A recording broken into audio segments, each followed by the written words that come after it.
I don't know how much you'll be able to hear me here, Shuey, because there's quite a lot of people still shouting your name in the background, but that was a good afternoon. It was a brilliant afternoon, yeah. It's a game that's been on my mind since April last year.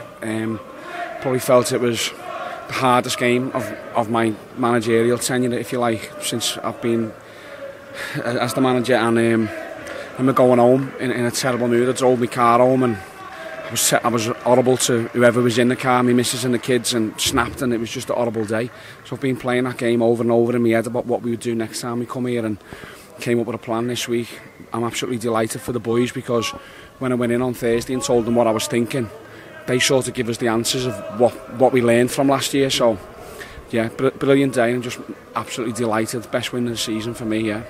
Let's go with that plan then, because I think the highlight, or the headline I should say, before the game was the fact that you'd not played Barley Mumba and Joe Edwards, but Matt Butcher and Nigel Lundvik were playing as wing-backs. Can you give us a bit of a thought into where that came from?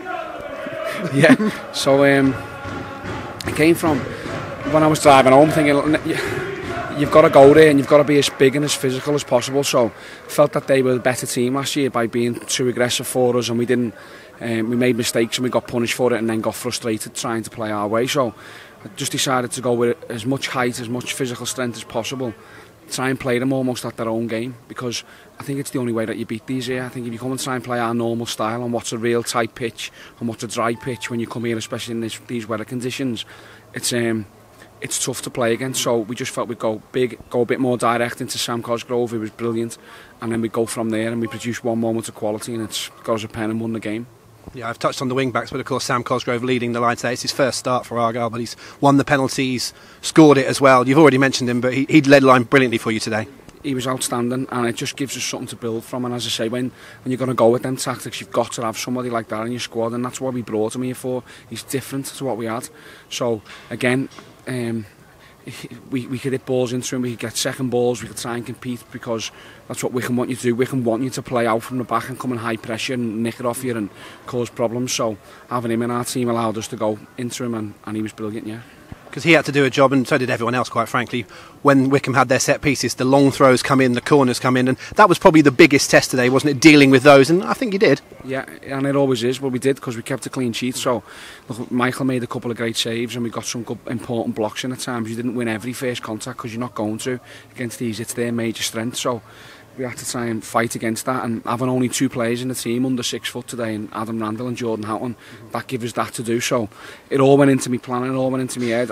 Speaking to Joe Edwards and Barley Mumba and trying to explain to them the reasoning behind it, they got it. Yeah, Gaff, no problem, disappointed them not playing, especially Joe said you might need my experience, which we would have, but I just felt Nigel's height on that back post, it was going to be important, and it was. Every player was brilliant.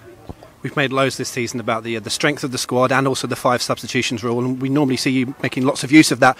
Only a couple of subs today, and one of them was fairly late on. Tells me that you were very, very happy with the starting 11. Yeah, really happy with the starting 11, and again, the bench was under 6 foot, so if we're bringing subs on, like say Ryan Hardy, then we wouldn't have been able to go in direct to Sam, and then it would have been coming back at us a bit. And if we put Barley and Joe on, then we're a bit less from set plays, and when they're chucking their goalie in our box, we needed as much physicality as possible, and yeah, that's why there was only 2 subs and not the normal 5. Speaking of the squad, I think it means today that with Joe and Barley not playing, that Dan Scarr's the only outfield player that's played all the games so far. We're only 11 games in. That's a positive, though. That would sound like it's a negative, but it's not. It's absolutely a positive that you can draw on other people. I can, and again, the squad understand that. So we won a game last week, and we probably our best performance of the season against Ipswich, and we've made, I don't know, 4 changes, was it, whatever, and we've picked a team that's relative to going what we think is going to get a chance to win that next game. And when you've got players that can come in and do that, and people who come off the bench and don't sulk about it and come on and make a big impact, then it's a good formula. So yeah, just delighted with everyone. It's a real good day. They've finally gone in the away end behind you. They're probably still singing your name going down the street, actually going back to their car, but a word for them today? Outstanding, because I know how much of a tough place this place is to come, and people say they're a bogey team, and they do this and they do that, and we never beat Wycombe, but we figured out a plan of how to match Wycombe, and today we rolled our luck at times, yeah, fine, but we've come up with a plan that's worked, and they can now go all the way home smiling for once from here, and enjoy the weekend. They can enjoy the weekend. You're going to have to get planning again because we've got a game in just 3 days' time against Sheffield Wednesday. It'd be nice to enjoy it a little bit more, wouldn't it? It's another massive game and another great night at home park, hopefully.